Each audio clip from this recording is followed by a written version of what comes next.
Shannon, comme d'habitude, était en train de ranger la chambre et de faire le lit après que le visiteur ait quitté l'hôtel. Son service battait son plein et Shannon aimait travailler là, d'autant plus qu'elle bénéficiait d'un hébergement entre ses tâches. Tout en faisant le ménage, Shannon ne peut s'empêcher de réfléchir au haut et au bas de sa vie. Le destin n'a pas été particulièrement tendre avec elle. Née et élevée dans un petit village, Shannon est issue d'une famille ordinaire et en difficulté financière. Son père travaillait à la scierie locale et sa mère était comptable. Leurs repas se composaient généralement de pâtes et de pommes de terre, avec des gâteries occasionnelles réservées aux fêtes ou aux occasions spéciales. Les tenues à la mode et les derniers gadgets étaient des luxes qu'ils ne pouvaient pas s'offrir pendant les années d'école de Shannon. Shannon et sa meilleure amie Lisa rêvaient souvent de grandir, de terminer leurs études et de quitter ensemble leur petite ville pour conquérir la capitale. Elles s'imaginaient en princesse et obtenant des emplois prestigieux, comme dans les films. Après tout, elles étaient toutes deux de jolies filles. Après avoir obtenu son diplôme, Lisa s'est précipitée chez Shannon pour lui annoncer une nouvelle passionnante. « Shannon », s'exclame-t-elle, « j'ai trouvé un emploi dans la capitale, dans un nouveau café à la mode. Il m'embauche comme aide cuisinière, et une amie de ma mère m'a aidée en me recommandant. Tu devrais venir avec moi, comme nous l'avons rêvé. Je suis sûre qu'ils t'engageront comme serveuse. » Nous n'avons plus le choix, tous les autres sont partis. Sommes-nous pires qu'eux? Que pouvons-nous faire ici? C'est une impasse, j'en ai assez de ces rues poussiéreuses, de ces gens étroits d'esprit et de ces ivrognes à l'entrée. Shannon est enthousiasmée par l'idée, après le départ de son amie, elle s'adresse à ses parents. Maman, papa. Lisa m'a proposé un travail au café de la capitale et elle insiste pour que je vienne avec elle. Peut-être que nous pourrons réussir là-bas et nous installer dans la grande ville. En entendant cette nouvelle inattendue, sa mère s'est immédiatement mise à pleurer et a tenté de la dissuader. Oh, ma fille, à quoi penses-tu? Pourquoi veux-tu aller à la capitale? Je pensais que tu irais à l'école de couture dans une ville voisine et qu'ensuite nous pourrions nous arranger pour que tu travailles chez un tailleur. Les couturières qualifiées sont toujours recherchées et tu ne seras pas sans le sou. Au moins, tu n'auras pas faim et nous ne serons pas loin. Shannon se moque. Je ne veux pas de votre atelier de couture. Je ne veux pas vivre comme ça. Non, j'ai pris ma décision et je m'en vais. C'est un marécage. Un cul-de-sac rempli d'alcooliques et de retraités. Les jeunes partent vers de meilleures opportunités, et je veux être l'un d'entre eux. Pour une meilleure expression, envisager cette révision, en quête de meilleures perspectives, je suis arrivé à 18 ans à un moment charnière où je prends en main l'orientation de ma vie. Je dois agir rapidement avant que Lisa ne change d'avis. En fouillant dans ses documents, Shannon tombe sur son certificat d'adoption, qui lui révèle une vérité qu'elle n'avait pas anticipée. La déclaration lapidaire indique qu'elle n'est pas l'enfant biologique de ses parents. Elle est en état de choc. Sortant du salon, elle s'adresse à sa mère. Qu'est-ce que cela signifie? Est-ce vrai? Pourquoi l'avoir caché pendant tout ce temps? J'ai déjà posé d'innombrables questions, me demandant à qui je ressemblais, et tu m'as toujours renvoyé en disant que je ressemblais à ma grand-mère, que Dieu ait son âme.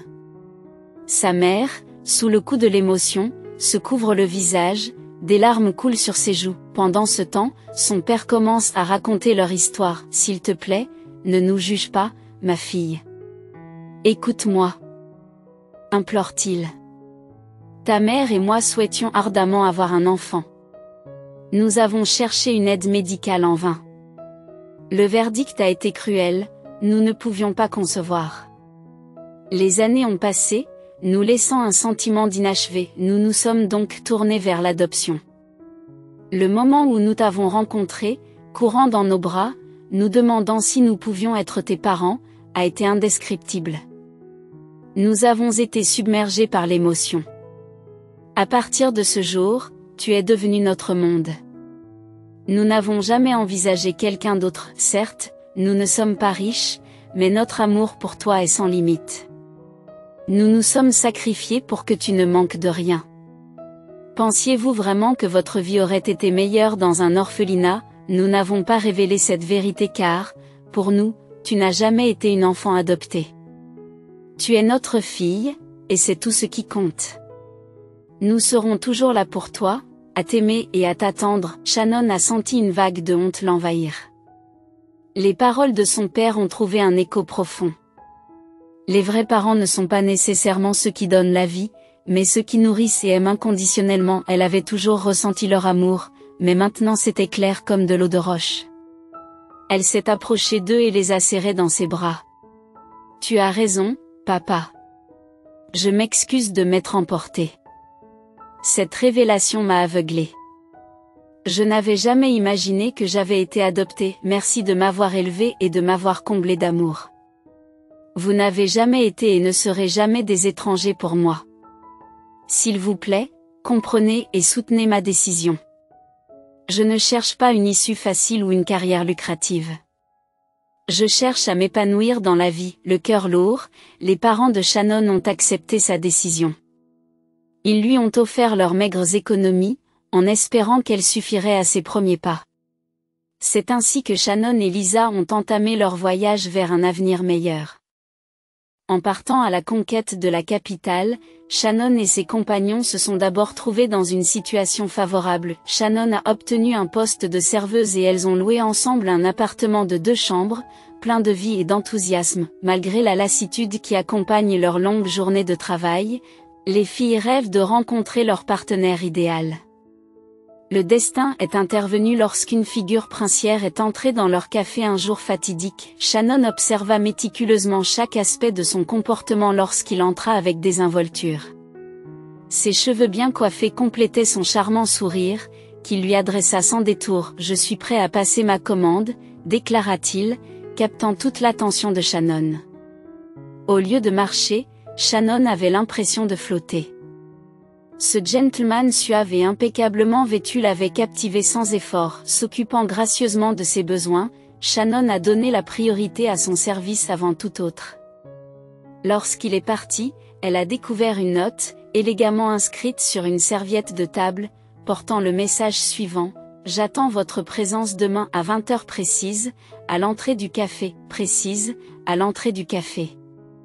J'espère vous voir, ma reine. » Shannon bondit presque de joie, attendant avec impatience la rencontre promise. Le lendemain, Shannon arriva promptement à l'endroit désigné, malgré ses réserves persistantes.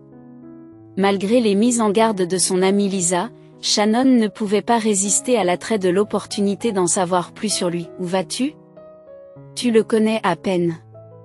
Et s'il n'est pas recommandable ou pire, s'il est fou ? Ne crains-tu pas pour ta sécurité ? » s'interroge Lisa. Cependant, l'intuition de Shannon l'assure de l'intégrité du jeune homme et l'incite à saisir sa chance. Alors qu'elle réfléchissait nerveusement, une voiture élégante s'arrêta devant le café et son prétendant en sortit, lui tendant une main galante. « Bonjour, ma reine. Je vous en prie. Asseyez-vous, lui fit-il signe.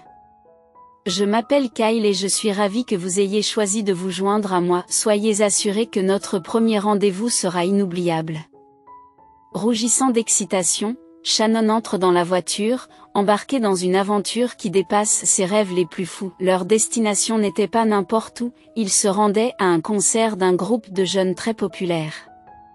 Obtenir des billets avait semblé presque impossible, compte tenu de leur coût et de la rapidité avec laquelle ils étaient vendus. Shannon s'est retrouvée emportée par l'énergie électrisante du concert, entourée d'une foule de fans enthousiastes. Dans cette atmosphère de liesse, elle se délecte de la compagnie de son charmant compagnon. La romance s'est rapidement installée entre Shannon et Kyle. Submergée par le bonheur, Shannon s'est retrouvée en terrain inconnu, couverte de gestes affectueux, de déclarations ferventes et de baisers passionnés au clair de lune. Elle avait l'impression d'avoir touché le jackpot de l'amour. Très vite, Kyle a fait sa demande et Shannon a joyeusement accepté, marquant ainsi officiellement leur fiançailles. À la suite de leur fiançailles, Kyle a invité Shannon à résider avec lui, une offre qu'elle a acceptée avec enthousiasme. Alors que Shannon espérait une maison séparée, Kyle semblait satisfait de la perspective de partager sa grande maison. La question de la relation entre Shannon et les parents de Kyle est restée en suspens, sans qu'il y ait de solution rapide. Cependant, La désapprobation de la mère de Kyle est palpable, elle juge Shannon inadaptée, la considérant comme provinciale et indigne de leur fils. Malgré cet accueil glacial, Shannon décide de persévérer. Kyle, qui la soutient, l'encourage à démissionner de son emploi au café. « Pourquoi s'embêter avec ce travail ?» demande-t-il. « Ma famille peut subvenir à nos besoins, de plus. Je me sens possessif et je préfère que d'autres hommes ne te regardent pas. Tu m'appartiens et tu n'appartiens à personne d'autre. Tu comprends ?» En apprenant cela, Lisa, l'amie de Shannon, a entamé leur première dispute. « Shannon, qu'est-ce qui te prend ? Sors de là. Pourquoi quitter ton travail ? C'est un travail décent, bien payé, qui t'assure une stabilité financière. Tu ne te rends pas compte qu'il est imprudent de compter sur les parents de ton fiancé pour te loger et te soutenir. Pourquoi Kyle ne vous épouse-t-il pas maintenant ?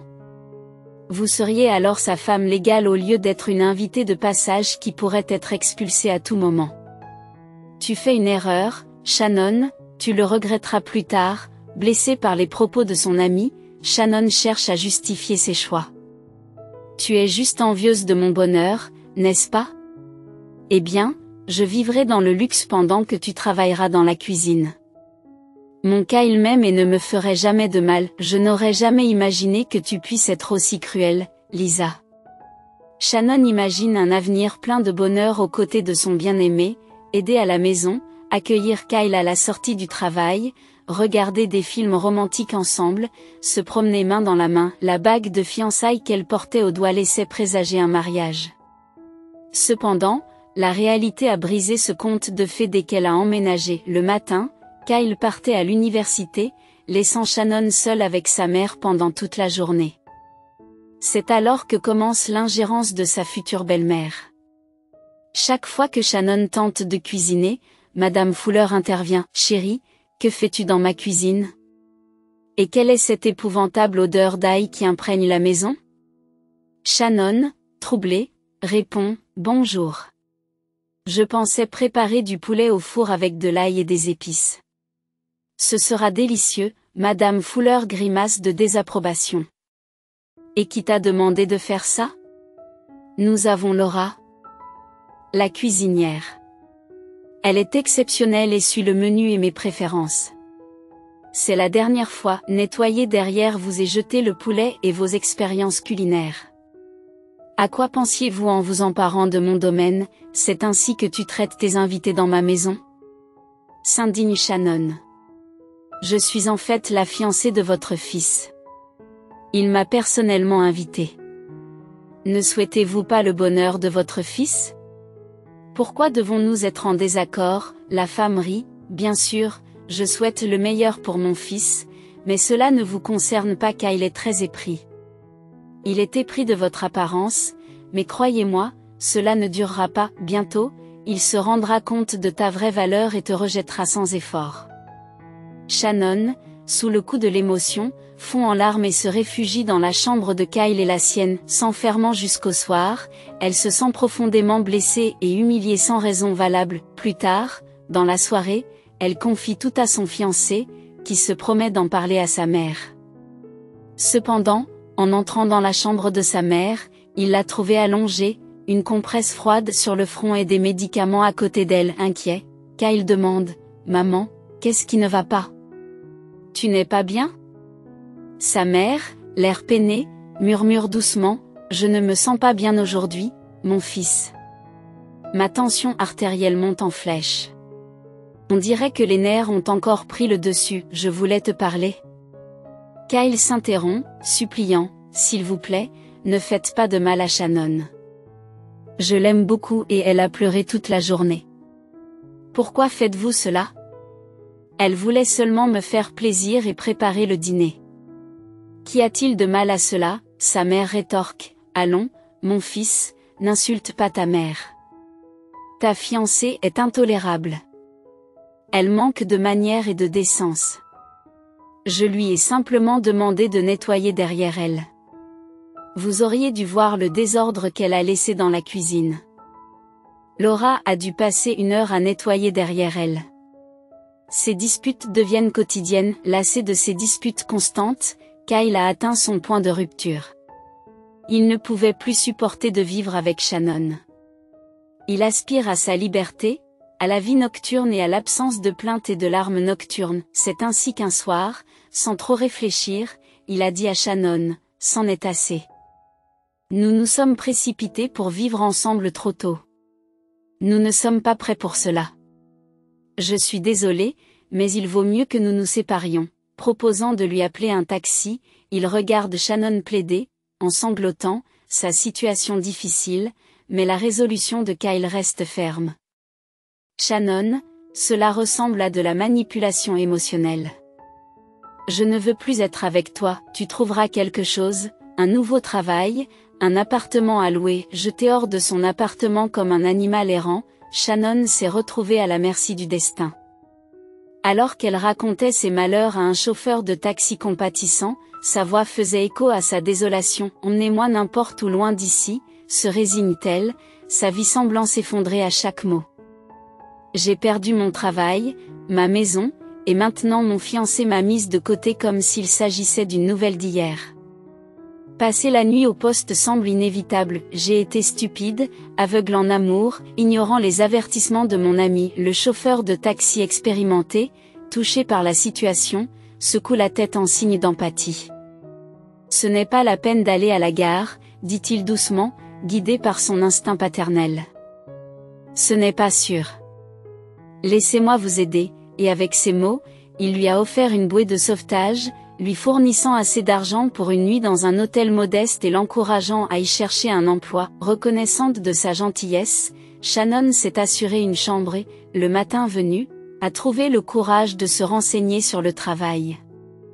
La chance lui sourit, un poste vacant se libère.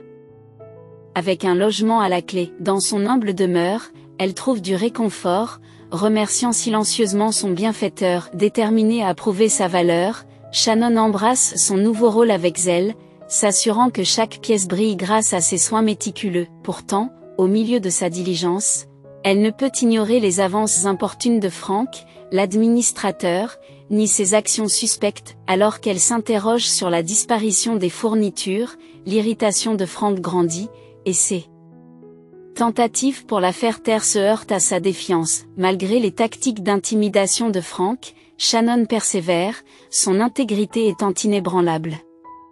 Chaque jour, elle travaillait sans relâche, son esprit n'étant pas ébranlé par l'adversité, ce qui témoigne de sa résilience et de sa force. Au milieu d'une tempête de neige déchaînée, avec des vents violents s'abattant sur les fenêtres, l'hôtel est resté fermé pour la nuit, ses portes étant barrées pour des raisons de sécurité. Tard dans la nuit, la tranquillité est troublée par le carillon inattendu de l'interphone, qui sort Shannon de sa rêverie. Curieuse, elle s'enquiert du visiteur, mais elle est accueillie par une voix désespérée et faible qui implore, « S'il vous plaît, ouvrez la porte. Je suis enceinte et j'ai froid. Je n'ai nulle part où aller. » Le cœur de Shannon s'est gonflé d'empathie lorsqu'elle s'est souvenue de ses propres luttes passées, de ses moments d'incertitude et de désespoir. Sans hésiter, elle déverrouille la porte, révélant une jeune femme sur le pas de la porte, vêtue d'une tenue inadaptée au froid mordant. L'étrangère, dont la frêle carcasse frissonnait, semblait avoir le même âge que Shannon. Vêtue d'une fine veste et d'une écharpe en soie, les mains bleuies par le froid, elle porte le poids d'une maternité imminente avec un ventre gonflé. Implorant un refuge, l'étrangère lui dit, « S'il vous plaît. Ne me rejetez pas. Juste une nuit. Je partirai demain matin. » Je ne suis pas un fauteur de troubles. Son histoire d'expulsion, exacerbée par un propriétaire insensible, a touché la corde sensible de Shannon, déclenchant un profond sentiment de compassion. Avant qu'elle ne puisse offrir un refuge, l'administrateur fait irruption, le ton empreint d'indignation. Il reproche à Shannon sa compassion et rejette la femme démunie comme un fardeau indigne de la dignité de l'hôtel. À contre-séure, Shannon regarde l'administrateur éjecter la femme dans la nuit impitoyable. Pourtant, à mesure que les échos de ses réprimandes s'estompent, sa détermination se renforce. Sous le couvert de l'obscurité, elle s'est aventurée dehors et a trouvé la femme gelée et délaissée sur un banc voisin. Shannon la rassure doucement et lui fait signe d'aller à l'arrière de l'hôtel, à l'abri des regards indiscrets. Dans le sanctuaire de ses propres quartiers, Shannon lui offrit son réconfort, dissimulant leur arrangement clandestin sous le sceau du secret. Des larmes de gratitude coulèrent dans les yeux de la femme qui se présenta sous le nom de Théa, partageant des fragments d'un passé tumultueux marqué par l'orphelinat et l'adversité. La chaleur de la compassion de Shannon l'enveloppant, Théa a murmuré sa gratitude, reconnaissant l'impact profond de cet acte de bonté sur elle-même et sur son enfant. Un être, au fil de la nuit, dans l'étreinte de la sécurité et du sanctuaire, un lien forgé dans l'adversité s'est épanoui entre deux âmes, liées par une humanité partagée. On m'a attribué une chambre dans une maison en ruine vouée à la démolition. J'ai trouvé un emploi de coursier et j'ai rencontré mon fiancé, Paul, qui était ouvrier sur un chantier de construction. Nous avons d'abord habité chez moi. Mais un incendie d'origine électrique a tout emporté dans les flammes. Nous avons alors commencé à louer un appartement et je suis tombée enceinte. Nous étions fous de joie et avons même déposé une demande de mariage. Je me sentais la femme la plus heureuse du monde, car Paul m'adorait énormément, et puis il est décédé. Il a péri en tombant d'une hauteur considérable et il n'y avait pas de couverture d'assurance. Ce jour-là, ma vie s'est arrêtée. Je continue à pleurer et à lutter pour surmonter cette perte. Je rêve souvent de lui. En tant que coursier, je travaillais autant que possible, cachant mon ventre grandissant sous des sweatshirts et des sweatshirts à capuche. Cependant, je gagnais juste assez pour payer le loyer et la nourriture jusqu'à ce qu'il découvre que j'étais enceinte. On m'a alors licenciée. Le propriétaire a alors décidé d'augmenter le loyer, et comme je ne pouvais pas payer un mois de loyer, il s'est mis en colère et m'a expulsée dans la rue. Récemment, quelqu'un m'a suivi et j'ai échappé de peu à une collision avec une voiture. Il semble que ce soit intentionnel. Je traversais la rue lorsque la voiture a accéléré dans ma direction. Heureusement, j'ai réussi à sauter dans une ruelle sombre, évitant ainsi le véhicule. Deux individus portant des sweats à capuche m'ont encerclé et ont tenté de me voler mon sac. L'un d'eux avait un tatouage docteur sur le cou. Le concierge est intervenu, les a fait fuir et m'a sauvé la vie. Je n'en reviens toujours pas. Pourquoi tous ces malheurs me sont-ils arrivés et pourquoi suis-je si terrifiée? Pour être honnête, je n'ai jamais fait de mal à personne. Lorsque cet homme m'a forcé à sortir de l'hôtel, je n'avais aucune envie d'aller où que ce soit. Je pensais qu'il serait plus rapide de geler et de mourir plutôt que de souffrir. Je n'ai plus la force d'endurer d'autres épreuves. Shannon se contente de secouer la tête et, pendant ce temps, fait chauffer du thé et prépare des sandwichs à la saucisse. Elle les tendit à la femme enceinte et lui dit, « Ne pleure pas, et à manger. Tu en as besoin. Cela vous réchauffera plus vite, vous avez dû croiser le chemin de quelqu'un. Peut-être devriez-vous aller à la police. Couchez-vous sur mon lit, je dormirai par terre. Nous nous entendrons bien, je comprends et j'ai de l'empathie pour vous. J'ai moi-même été à la rue. Mon fiancé m'a quitté, mais des personnes bienveillantes m'ont aidé et j'ai peu à peu surmonté ma situation. Je suis sans domicile fixe et je vis dans un hôtel. Maintenant, allons nous coucher. Demain, je dois me lever tôt, car 1 heure le matin en vaut 2 le soir. Cependant, le lendemain matin, une grande agitation a éclaté. Frank était arrivé tôt pour une réunion, et, après inspection, il devint immédiatement évident pour Frank que Shannon avait laissé la mendiante gênante entrer dans sa chambre et l'Y avait laissé toute la nuit. C'était le moment que Frank attendait. Sans prendre la peine de frapper, il entre en trombe dans la chambre de Shannon et commence à crier, ordonnant à Shannon et à la mendiante de partir. Il informe Shannon de son licenciement, précisant qu'elle recevra son dernier salaire du service comptabilité. Frank est consterné par les agissements de Shannon et ne croit pas qu'elle puisse faire venir des sans-abri, ternissant ainsi la réputation de l'hôtel. Il réprimande Shannon, affirmant qu'un tel comportement est inacceptable, surtout si l'on considère l'hospitalité dont elle a bénéficié. De plus, il exhorte la mendiante enceinte, vraisemblablement la mère de Shannon, à partir également, l'avertissant des complications potentielles si elle devait accoucher sur place. Shannon supplie Frank, lui promettant que cela ne se reproduira plus, mais il reste ferme dans sa décision. Malgré les supplications de Shannon, Frank la licencie sur le champ et ne lui verse qu'un demi-mois de salaire. Découragé, Shannon et le mendiant se dirigent vers l'arrêt de bus, chacun aux prises avec ses émotions. Thea, accablée de culpabilité, supplie Shannon de lui pardonner, déplorant la situation difficile qu'elle a provoquée. Pendant ce temps, Shannon réfléchit à ses propres actions, remettant en question sa tendance à s'impliquer dans les problèmes des autres. Finalement, Shannon a décidé de se réfugier temporairement chez des amis, si nécessaire, de retourner dans le village de ses parents. Malgré son avenir incertain, elle trouve du réconfort dans le fait qu'elle aura un abri. Soucieuse du bien-être de Thea, Shannon lui a offert le solde de son indemnité de licenciement, espérant qu'il l'aiderait à trouver un logement. Après s'être séparées dans la douleur, les deux femmes se sont embrassées, leur lien ayant été renforcé par l'adversité. Arrivée chez Lisa, Shannon a raconté ses mésaventures, mais son amie l'a critiquée et s'est inquiétée. Lisa remet en question les actions de Shannon et l'invite à reconsidérer ses choix. Shannon, réfléchissant à son comportement impulsif, a pris conscience des conséquences de ses actes et s'est promis d'être plus prudente à l'avenir. Je t'avais prévenu de cette situation difficile, n'est-ce pas? Quand vas-tu te réveiller? Au fait, la propriétaire m'a déjà informé. Un autre locataire prendra bientôt la place, je ne peux donc pas vous garder ici plus longtemps. Je m'excuse, soupire Shannon en remuant son thé, reconnaissant la prévoyance de son amie. Même si elle se rendait compte que son amie avait raison sur toute la ligne, Shannon ne pouvait pas supporter de laisser une fille enceinte se geler dehors alors qu'elle dormait profondément elle-même. C'était dans sa nature. Shannon soupira lourdement et répondit, « Je comprends, je suis devenu un fardeau pour toi. Je vais essayer de trouver un emploi et un logement dès que possible. Je vais commencer à téléphoner tout de suite. » 2 semaines passent.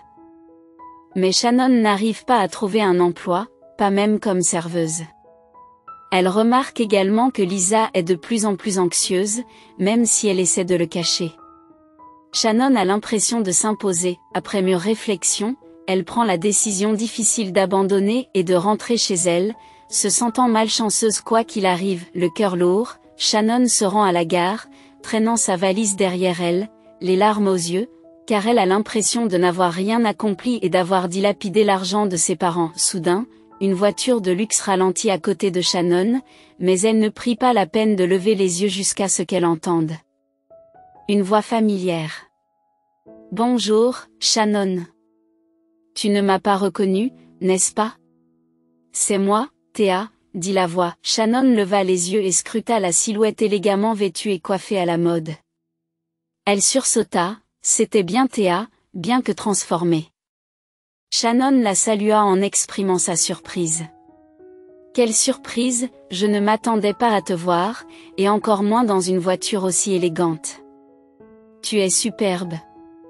Comment allez-vous? » Thea sourit et invite Shannon à monter dans la voiture. « Monte.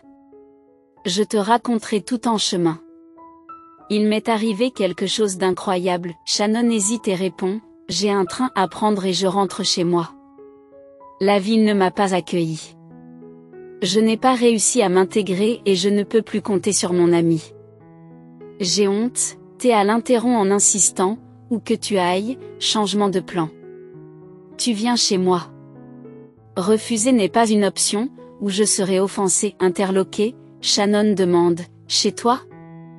Tu n'as pas dit que tu étais une orpheline qui n'avait nulle part où aller? » Thea rit, c'était vrai jusqu'à il y a quelques semaines. Maintenant, je suis riche et mon père est millionnaire, nous vivons dans un manoir à la campagne. Allez, entrez. Je n'aime pas discuter dans l'allée. Incapable de résister à l'offre, Shannon monte dans la voiture en se disant, de toute façon, je n'ai rien à perdre. Qu'est-ce que ça changera quand je partirai? Au moins, j'entendrai toutes les nouvelles quand le chauffeur nous amènera chez Thea. En arrivant chez Thea, Shannon est tout simplement stupéfaite par la beauté et le luxe de la demeure. À leur arrivée, ils sont accueillis par un homme grand et maladif. Il se présenta poliment comme étant Gavin MacDonald, le père de Shannon, qui avait été réuni avec elle à un moment critique de sa vie. Il a exprimé sa gratitude à Shannon pour son aide et s'est enquis de l'endroit où se trouvait son petit-fils. Tommy, l'homme a rassuré Shannon en lui disant que Tommy dormait et qu'il était entre de bonnes mains avec la nounou qui se trouvait à proximité. Il a exprimé sa joie de l'avoir rencontrée et l'a remercié d'avoir aidé sa fille. Gavin a ensuite invité Shannon à discuter avec sa fille pendant qu'il s'occupait de son petit-fils. Les filles entrent dans le luxueux salon et Shannon ne peut contenir son étonnement. Elle se tourne vers Thea et s'exclame « S'il te plaît, raconte-moi tout. Je n'arrive toujours pas à croire ce que je vois. » Shannon s'assoit dans un fauteuil tandis que Thea commence à raconter son histoire. Lorsque Thea et Shannon se sont séparés à l'arrêt de bus, Thea avait prévu de trouver une auberge ou une chambre moins chère. Mais le stress et les inquiétudes l'assaillent et lui donnent des maux de ventre. Elle a été conduite à la maternité une semaine plus tôt que prévu. Le soir même, elle a donné naissance à Tommy. Heureusement, tout s'est bien passé. Allongée dans le service, Thea ne sait pas si elle doit se réjouir ou pleurer. Avec un bébé dans les bras, elle se sentait dépassée et désespérée. Les infirmières lui ont apporté Tommy pour qu'il soit nourri et elle a embrassé son petit nez, pleurant et se demandant ce qu'elle pourrait lui offrir et comment ils allaient survivre. Ils n'avaient pas de poussette, pas de couche et pas de toit au-dessus de leur tête. Le lendemain matin, un vieil homme est entré dans la chambre de Thea avec des fleurs. Il était frêle et pâle. Il s'est présenté comme étant Gavin MacDonald, le père de Thea. Il s'est excusé de son absence et a révélé qu'il était un riche homme d'affaires qui avait bâti tout un empire à partir de rien. Au départ, il était un vendeur itinérant, fiancé à une femme gentille et douce nommée Marcy. Il venait d'une famille pauvre, mais il s'aimait profondément. Cependant, le père de Thea a été impliqué dans la mafia, et les temps ont été durs. Il a dû s'enfuir, coupant tous les liens avec Marcy sans explication. Il pensait que c'était la meilleure solution pour la protéger de ses problèmes. Les années passent et les affaires de Gavin prospèrent. Il s'est marié avec une autre femme et a connu une grande réussite professionnelle. Cependant, le passé a fini par le rattraper et il a retrouvé Thea dans l'un des moments les plus difficiles de sa vie. Au début, il y avait un homme qui s'était marié avec une femme qu'il n'aimait pas vraiment. Cette femme, sa nouvelle épouse, avait déjà un fils nommé David. En apparence, il semblait vivre une bonne vie, mais au fond, le cœur de l'homme était chargé de regrets et de nostalgie pour la femme qu'il avait maltraitée. Marcy. Au fil des ans, David adopte une attitude froide à l'égard de son père, et le cœur de ce dernier se serre en constatant que sa femme et son beau-fils ne s'intéressent qu'à sa richesse. Lorsque l'homme a reçu la nouvelle dévastatrice d'une maladie en phase terminale, il s'est retrouvé abandonné et seul, sans personne pour s'occuper de lui. Dans ce moment sombre, il décide de rédiger un testament, et ses pensées reviennent à Marcy. Grâce à des détectives, il a découvert qu'elle était décédée tragiquement pendant l'accouchement, laissant leur enfant dans un orphelinat. Rempli d'espoir, il s'est accroché à la croyance qu'il avait un enfant biologique. Les détectives ont fini par retrouver l'enfant perdu depuis longtemps et l'ont inclus dans le testament. L'entreprise a été léguée à son beau-fils, sa femme a reçu des prestations à vie et l'homme a hérité de tous les biens et comptes. Cependant, le beau-fils rusé a appris le contenu du testament et a soudoyé un notaire corrompu pour qu'il en révèle les détails. Fort de cette information, le beau-fils et sa mère ont élaboré un plan pour trouver et éliminer l'enfant biologique de l'homme, craignant qu'il n'hérite de tout. L'enfant de l'homme a échappé de justesse à une tentative d'assassinat et s'est senti suivi. Finalement, l'homme a retrouvé son enfant perdu de vue à l'hôpital et lui a rendu visite à sa sortie de l'hôpital. C'est alors que l'enfant de l'homme a vu son demi-frère pour la première fois et qu'il a réalisé avec horreur que la personne qui lui avait tendu une embuscade dans la ruelle était la même que celle qu'il venait de rencontrer. Dans la ruelle mal éclairée, son tatouage l'avait trahi. Mes yeux se sont remplis de larmes, la peur m'a saisi et m'a poussé à me confier à mon père.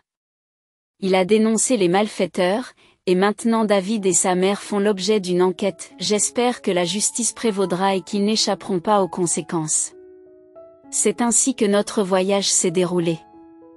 Aujourd'hui, papa Tommy et moi vivons dans cette splendide demeure, débordant de bonheur. À l'orphelinat, j'ai versé des larmes pour avoir un foyer, un père et une mère, j'aspirais à échapper aux railleries de l'orphelinat.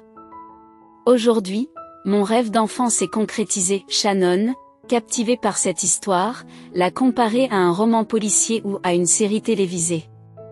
De tels événements peuvent-ils vraiment se produire dans la vie réelle? Elle a transmis ses félicitations à Thea, stupéfaite de son coup de chance d'avoir retrouvé son père et d'avoir hérité d'une fortune. Shannon a également partagé sa propre histoire, exprimant son amour pour ses parents adoptifs, mais un désir profond de découvrir ses racines et le sang qui coule dans ses veines. Thea, embrassant son amie, a rassuré Shannon en lui disant que si cela devait arriver, elle découvrirait elle aussi ses racines. Laissez-moi vous présenter mon fils, suggère Thea alors qu'elle pénètre discrètement dans la chambre d'enfant. Thea sourit à son bébé, qui se réveille dans son berceau, claque des lèvres et cligne des yeux. Shannon ne put s'empêcher de sourire devant ce spectacle adorable. Thea proposa à Shannon de prendre le bébé dans ses bras, ce qu'elle fit avec le plus grand soin, en le berçant doucement. Le petit Tommy grogna et fronça le nez en signe d'insatisfaction. Thea l'a repris et il s'est immédiatement installé, se couvrant les yeux, un moment qui fait chaud au cœur. Plus tard, ils ont partagé le dîner dans la salle à manger, et Shannon s'est sentie étonnamment à l'aise et bien accueillie dans cette maison. Le père de Thea s'est révélé être un homme agréable et intéressant, rayonnant de chaleur et de gentillesse. Son amour pour Thea et sa petite fille était évident.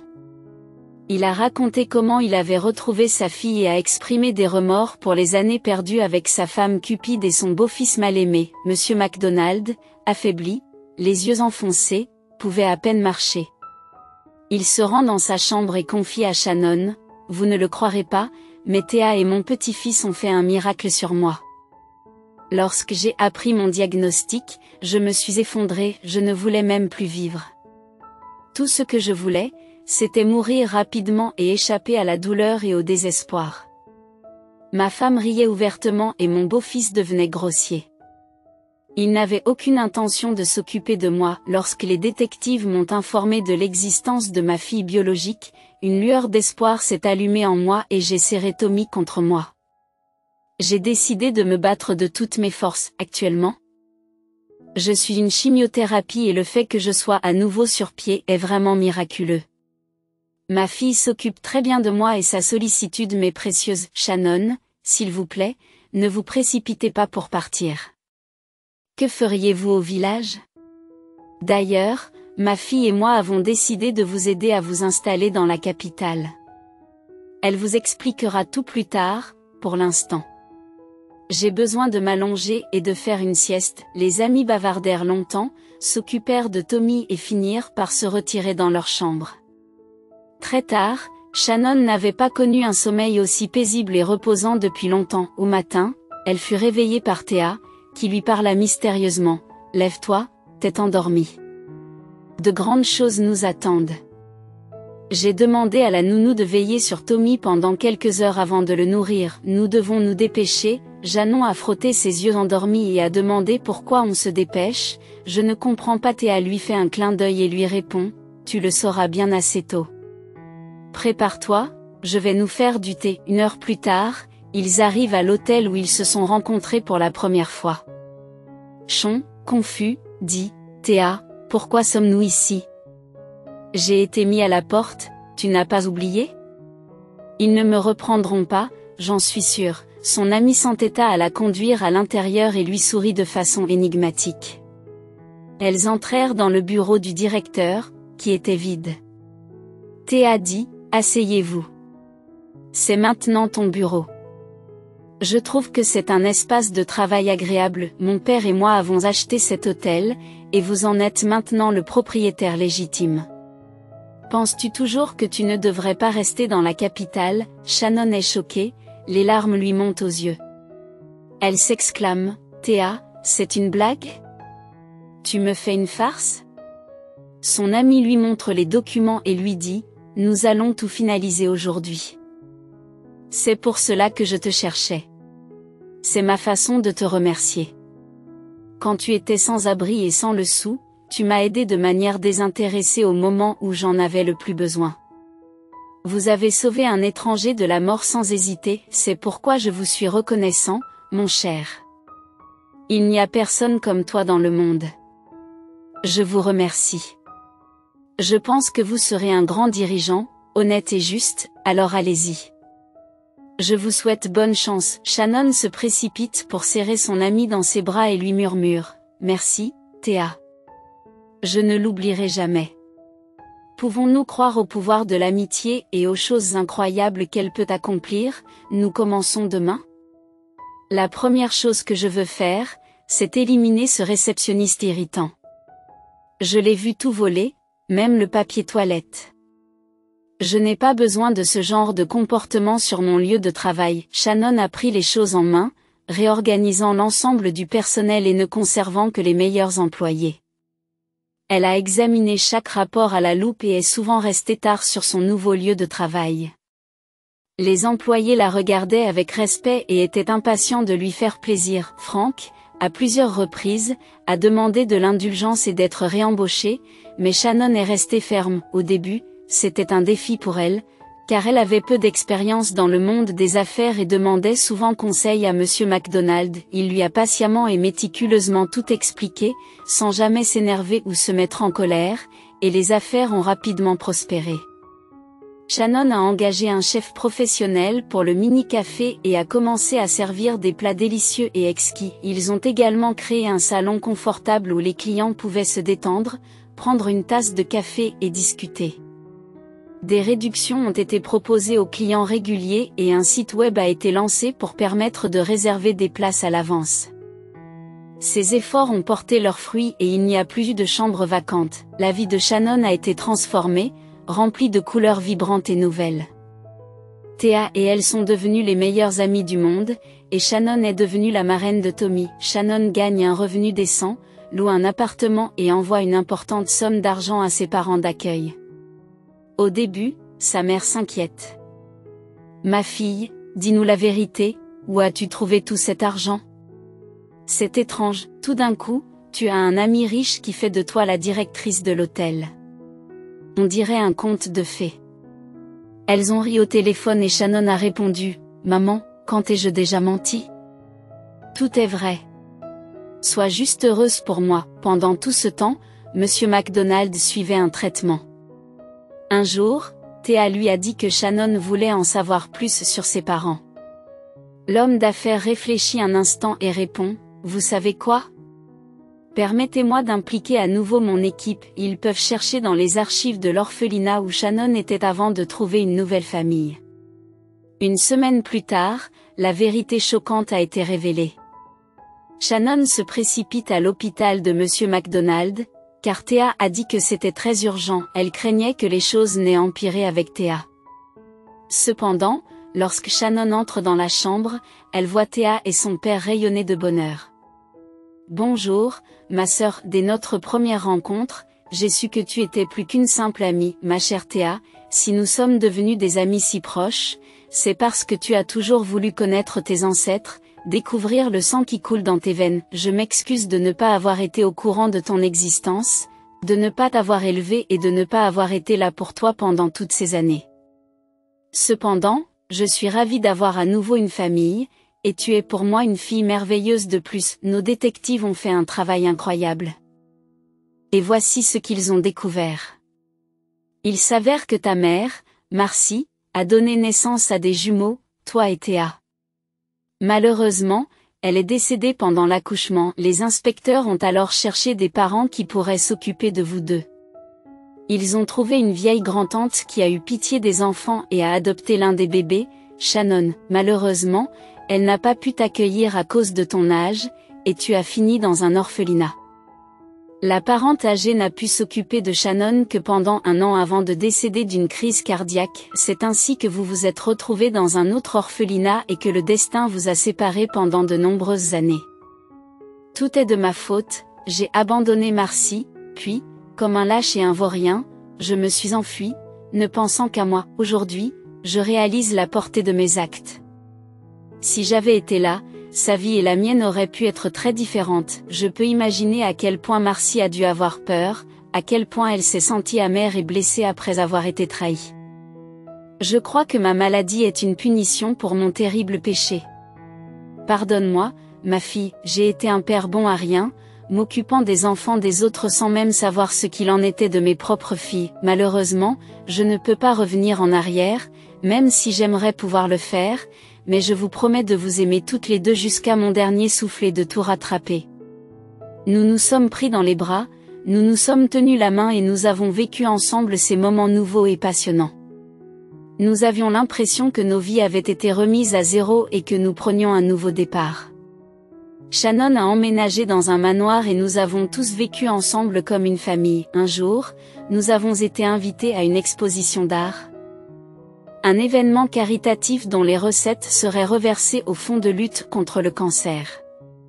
Thea et Shannon étaient magnifiques dans leurs robes longues et élégantes, qui mettaient en valeur leur silhouette parfaite.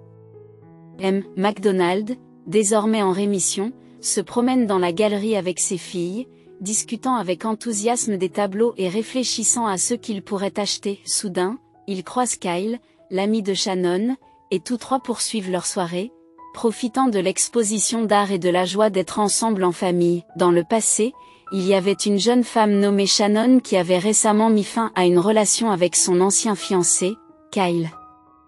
La mère de Kyle, Madame Fuller, n'était pas une femme agréable et elle avait toujours détesté Shannon. Un jour, Shannon et sa sœur Thea visitent une galerie d'art où elle rencontre Kyle et sa mère, Monsieur McDonald, qui connaît la famille, les salue poliment en disant « Bonjour à tous ». Il présente ensuite Shannon et Thea, aux grandes dames de Madame Fuller. Elle ne peut s'empêcher de remarquer la richesse et le statut que les jeunes femmes apportent avec elle. Madame Fuller a tenté d'initier son fils, Kyle, au monde de l'art, estimant qu'il s'agissait d'une entreprise louable. Cependant, Kyle ne peut s'empêcher de plaisanter sur sa propre séduction, ce qui met Shannon mal à l'aise. Malgré son malaise, elle garda son sang-froid et répondit d'une manière décontractée. « Malheureusement, papa Kyle n'est pas du tout mon genre. Laissez quelqu'un d'autre avoir un tel trésor. » Shannon et Thea quittent alors la galerie, continuant à explorer les œuvres d'art.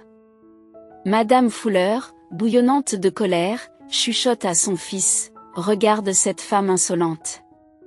Elle nous a humiliés tous les deux. » Elle enviait le lien potentiel de Shannon avec la richesse et le pouvoir, qui aurait pu améliorer considérablement leur propre situation financière. Kyle, à la fois furieux et embarrassé, s'éloigne de sa mère en claquant la porte. Il regrette d'avoir écouté ses conseils et d'avoir rejeté la femme qu'il aimait vraiment. Shannon et Thea, qui avaient toutes deux connu un chagrin d'amour et des relations difficiles, ont décidé de prendre leur temps avant de s'engager avec quelqu'un d'autre. Des années plus tard, la colère et les regrets de Kyle se sont transformés en haine de soi. Il s'est rendu compte qu'il avait perdu l'amour de sa vie et qu'il ne pouvait plus revenir en arrière. Shannon, quant à elle, est passée à autre chose et a trouvé le bonheur dans sa propre vie. Thea et Shannon, qui avaient toutes deux connu la trahison et des relations difficiles, ont décidé de prendre leur temps avant de s'engager avec quelqu'un d'autre. Elles ont appris l'importance de prendre soin de soi et de faire preuve de patience dans leur quête de l'amour. Elles ont chéri la vie. Ils ont retrouvé et restauré la tombe de leur mère, lui ont commandé une belle pierre tombale, et s'y rendent fréquemment pour honorer la femme qui les a mis au monde, Shannon Thea, et leur propre naissance. Le père de Shannon a rendu visite à ses parents adoptifs, les McDonald. M. McDonald n'a jamais cessé d'exprimer sa gratitude à ces humbles personnes pour avoir accueilli Shannon dans leur foyer depuis l'orphelinat et lui avoir apporté le confort et la chaleur que l'argent ne peut pas acheter. Les parents ont éprouvé des émotions contradictoires, à la fois joyeuses et tristes. Ils ont constamment rappelé à leur fille, « Ne nous oublie pas maintenant, viens nous rendre visite plus souvent, souviens-toi, nous t'attendrons toujours et nous t'aimerons, quoi qu'il arrive. Sois heureuse, ma fille. C'est tout ce qui compte pour nous. Nous espérons que tu trouveras bientôt l'amour et que tu nous donneras un petit enfant. » Ensuite, ils se sont tous assis à table, ont partagé un repas et ont dégusté du thé et des gâteaux. Le père adoptif de Shannon tenait Tommy dans ses bras, et Tommy babillait dans sa propre langue. Dans cette grande famille, personne n'avait l'impression de ne pas être à sa place, ils se sentaient vraiment heureux et en paix ensemble.